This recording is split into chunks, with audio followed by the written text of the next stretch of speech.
بسم اللہ الرحمن الرحیم۔ ظہر کے بعد ایک آیت کا یہ وظیفہ کر لیں، صرف ایک دن کا وظیفہ ہے۔ یہ آیت حضور صلی اللہ علیہ وسلم پڑھتے تھے، لوگ دروازہ کھٹکھٹا کر پیسے دے جاتے تھے۔ محترم ناظرین، نماز ظہر کے بعد ایک آیت پڑھ لو، اس آیت نے مجھے ارب پتی بنا دیا ہے۔ یہ آیت حضرت محمد صلی اللہ علیہ وآلہ وسلم پڑھتے تھے۔ 7 نسلوں کے رزق کا انتظام ہوگا، ایک ایسا عمل جس کے کرنے کی برکت سے انشاءاللہ اللہ پاک ہر قسم کی پریشانی اور ہر مشکل کو دور فرماتے ہیں۔ نبی کریم صلی اللہ علیہ وسلم خود روزانہ یہ وظیفہ پابندی سے کرتے تھے۔ ہر مشکل کا فوری حل یعنی یہ نبوی وظیفہ ہے۔ اس عمل سے متعلق ایک راوی کہتے ہیں کہ ہم نے رسول اللہ صلی اللہ علیہ وسلم سے کہا کہ یا رسول اللہ، کیا ہم اس کو سیکھ نہ لیں؟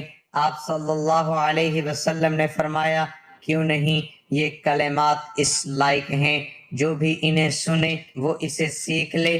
آپ صلی اللہ علیہ وسلم جس قرآن کی تعلیم فرماتے، اپنی عملی زندگی میں اس کو قابل تقلید بنا کر پیش کرتے۔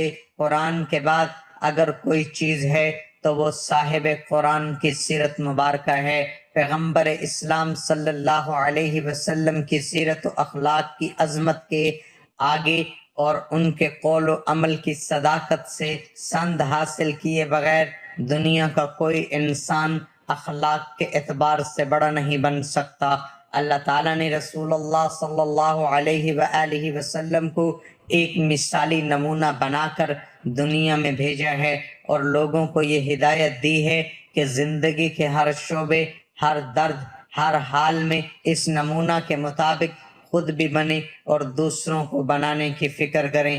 لہٰذا آپ کو کسی بھی قسم کی پریشانی ہو، دنیاوی یا دینی ہو، جسمانی یا کاروباری پریشانی ہو، آپ کی اولاد کے رشتے نہ آنے کی پریشانی ہو، ملازمت یا کاروبار میں نقصان ہو رہا ہو، ملازمت نہ مل رہی ہو، امتحانات میں کسی مشکل کا سامنا ہو، کسی بھی قسم کی پریشانی جس میں آپ مبتلا ہوں، جس کی وجہ سے آپ پریشان ہوں، تو آپ اس مختصر اور آسان عمل کو اپنی زندگی کا معمول بنا لیجئے۔ انشاءاللہ اس عمل کی برکت سے اللہ پاک اپنا خاص فضل فرمائیں گے۔ تو ناظرین، اگر آپ چاہتے ہیں آپ کو اس وظیفے کا پورا فائدہ ہو، اس ویڈیو کو آخر تک ضرور دیکھیے گا۔ ناظرین، انسان کو زندگی میں بہت سے کاموں میں کامیابی چاہیے ہوتی ہے، لیکن بعض اوقات اسے بہت زیادہ محنت اور کوشش کے باوجود کامیابی نہیں ملتی۔ بعض افراد کی خوشی چھوٹی سی کامیابی میں ہوتی ہے، لیکن اس چھوٹی سی کامیابی کو بھی وہ جان توڑ کر کوشش کے باوجود حاصل نہیں کر پاتے۔ اصل میں کامیابی کا دار و مدار اچھی قسمت پر ہوتا ہے۔ اگر قسمت اچھی ہو تو کامیابی خود چل کر فرد کے پاس آتی ہے، لیکن اگر قسمت اچھی نہ ہو تو انسان اپنی کامیابی کے لیے اپنے حالات ایسے کر لیتا ہے کہ وہ ایک وقت کی روٹی سے بھی محروم رہتا ہے۔ یہ وہ مقام ہے جہاں انسان کو کامیابی کے لیے اللہ کی غیبی مدد کی ضرورت ہوتی ہے، اور اللہ کی غیبی مدد حاصل کرنے کے لیے سورہ فتح آیت کا ایک وظیفہ کمال کی برکات کا حامل ہے۔ ناظرین، امتحان زندگی میں ہو، سکول، کالج، یونیورسٹی، آفس یا کسی بھی ادارے میں ہو، تو اس میں کامیابی حاصل کرنے کے لیے آپ ہر فرض نماز کے بعد 3 مرتبہ درود ابراہیمی اور 10 مرتبہ سورۃ فتح کی آیت کا ایک ورد کریں۔ انشاءاللہ کامیابی کے لیے کی گئی آپ کی محنت ضائع نہیں ہوگی۔ اگر آپ کا امتحان ہو چکا ہے اور نتائج آنا باقی ہے تو اس کے لیے بھی آپ بیان کیا گیا وظیفہ محبت سے کریں، انشاءاللہ آپ کے دیے گئے امتحان کے بہتر نتائج آئیں گے۔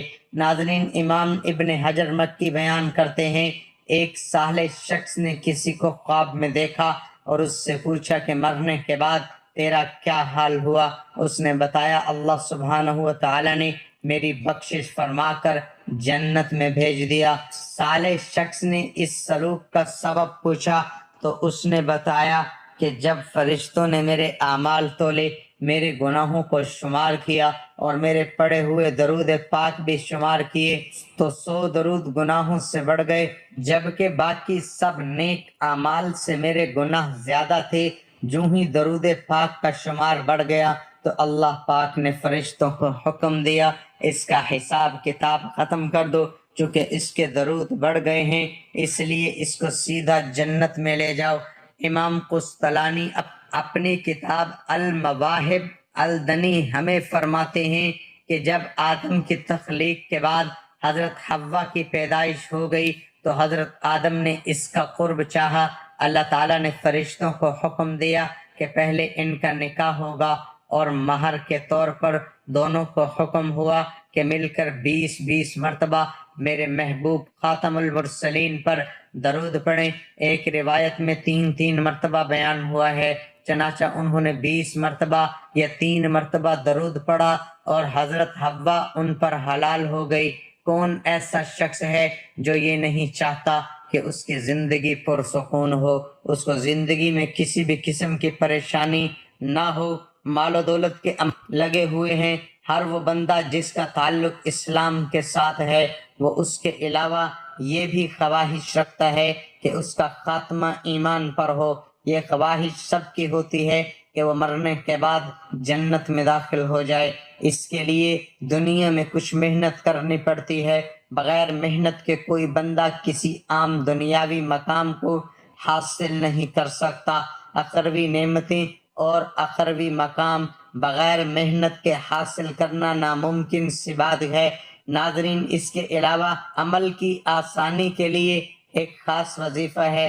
ناظرین، ایک خاتون ہمارے پاس آئی اور کہا اللہ تعالیٰ نے مجھ پر کرم کیا ہے اور اگلے مہینے میری ڈیلیوری ہے۔ مجھے کسی نے بتایا تھا کہ یا باسطو یا فتاحو یا کریمو بکثرت پڑھنا، اس سے نارمل ڈیلیوری ہوگی۔ کیا واقعی میں اسے جاری رکھوں؟ ارشاد کر دیں، نہیں تو کوئی اور وظیفہ بتا دیں کہ اللہ تعالیٰ کرم کر دے اور آپریشن سے نجات ہو جائے۔ سورۃ مسئولہ میں مذکورہ وظیفہ پڑھنے میں کوئی حرج نہیں ہے، نیز آپ یہ وظائف بھی پڑھ سکتے ہیں۔ آپ کو چاہیے کہ روزانہ سورۃ مریم کی تلاوت کریں۔ وقت کی نزاکت کو مد نظر رکھتے ہوئے وظیفے کی طرف چلتے ہیں۔ حضرت محمد صلی اللہ علیہ وسلم کا بتایا ہوا ہے، ایک ایسا عمل بتائیں گے جس عمل کے کرنے سے آپ کی زندگی میں دولت ہی دولت ہوگی، رزق کی پریشانی سے ہمیشہ کے لیے نجات ملے گی۔ آپ کو بتاتے چلیں کہ اس عمل کی بدولت آپ کا خاتمہ ایمان پر ہوگا، اللہ تعالیٰ جنت میں اعلیٰ مقام عطا فرمائے گا۔ یہ عمل کسی عام عامل کا بتایا ہوا نہیں بلکہ روضہ رسول کی جالیوں پر لکھا ہوا ہے، جس سے آپ اس بات کا اندازہ لگا سکتے ہیں کہ یہ عمل بتانے والا کوئی عام بندہ نہیں ہوگا۔ جس عمل کو روضہ رسول پر لکھا جائے وہ لکھنے والا عام انسان تو نہیں ہو سکتا۔ اس عمل کی تصدیق کرنے والے لاکھوں علماء کرام ہے۔ روضہ رسول کی جالیوں پر اس عمل کو لکھا ہوا پایا گیا ہے۔ آپ نے یہ وظیفہ نماز ظہر کے بعد کرنا ہے۔ نماز ظہر ادا کرنے کے بعد باوضو حالت میں مصلی پر بیٹھ کر محمد مصطفیٰ صلی اللہ علیہ وسلم کی ذات پر 7 یا 11 بار درود پاک پڑھنا ہے۔ درود پاک ابراہیم والا پڑھنا ہے۔ ایک دفعہ میرے ساتھ بھی پڑھیں، اللہم صلی علی محمد وعلی آل محمد کما صلیت علی ابراہیم وعلی آل ابراہیم انک حمید مجید۔ اللہم بارک علی محمد وعلی آل محمد کما بارکت علی ابراہیم وعلی آل ابراہیم انک حمید مجید۔ ناظرین، وہ عمل یہ ہے، لا الہ الا اللہ الملک الحق المبین محمد رسول اللہ صادق الوعد الامین۔ اللہ کے سوا کوئی معبود نہیں جو حقیقی بادشاہت کا مالک ہے۔ محمد اللہ کے رسول ہیں جو احد کا سچا امانت دار ہے۔ یہ بہت مختصر عمل ہے، اس کو ہر کوئی بآسانی یاد کر سکتا ہے۔ آپ کوشش کریں اس کو زبانی یاد کر لیں۔ اس مختصر وظیفہ آپ کی دنیا و آخرت سنور جائے گی۔ نماز ظہر کے بعد اس وظیفے کو 41 مرتبہ پڑھا کریں۔ یہ چھوٹا سا عمل بہت فوائد دے گا۔ اس کے بعد آپ نے 100 دانوں کی ایک تسبیح پر استغفار کی تسبیح کرنی ہے۔ استغفار کے بہت سے فوائد ہیں جن میں چند درج ذیل ہیں۔ استغفار گناہ کی بخشش کا ذریعہ ہے۔ استغفار گناہ کو مٹانے اور درجات کی بلندی کا ذریعہ ہے۔ استغفار بارش کے نزول، مال و اولاد کی ترقی اور دخول جنت کا سبب ہے۔ استغفار ہر طرح کی طاقت و قوت کی زیادتی کا ذریعہ ہے۔ استغفار سامان زندگی کا سبب ہے۔ استغفار بندے کی دنیاوی اخروی عذاب سے بچاؤ کا ذریعہ ہے۔ استغفار نزول رحمت کا سبب ہے۔ اس وظائف سے ایسا معجزہ ہوگا کہ آپ لوگوں کی قسمت ہی بدل جائے گی۔ اللہ پاک ہر مشکل کو ختم فرما دیں گے۔ رزق اور دولت کی ایسی پرواہ نہیں ہوگی کہ پیسہ آپ سے ختم نہیں ہوگا۔ میری اللہ پاک سے دعا ہے، اے میرے اللہ، اے میرے غفور الرحیم اللہ، ہم سب کی جو مشکلات ہیں ان کو آسان فرما۔ میرے اللہ ہم پر اپنی مہربانی فرما دے، خاص کرم فرما دے، اور میرے اللہ یہ جو سال ہے اس کو خوشیوں کا سال بنا دے۔ میرے اللہ جو ہم نے غلطیاں، جو ہم سے کوتاہیاں ہو گئی ہیں، میرے اللہ اپنے پیارے حبیب صلی اللہ علیہ وسلم کے صدقے ہمیں معاف کر دے۔ محترم ناظرین، جب بھی دعا کیا کرو تو عاجزی کے ساتھ گڑ گڑا کر دعا کیا کرو۔ جب آپ عاجزی کے ساتھ گڑ گڑا کر دعا کریں گے تو اللہ پاک آپ کی دعاؤں کو ضرور قبول فرمائے گا۔ آپ کے رزق میں، آپ کی روزی میں بہت زیادہ برکت ہوگی۔ اللہ پاک آپ سب کو اپنے حفظ و امان میں رکھے۔ اللہ پاک آپ کی مشکلات کو آسان فرمائے، آپ کے رزق میں، آپ کی روزی میں بہت زیادہ اضافہ ہو۔ دعا ہے کہ اللہ تعالیٰ میرا سنانا اور آپ کا سننا اپنی بارگاہ الہی میں قبول اور منظور فرمائے۔ آمین ثم آمین۔ تمام احباب سے گزارش ہے کہ اللہ تعالیٰ کے 99 ناموں میں سے ایک نام ضرور ٹائپ کریں۔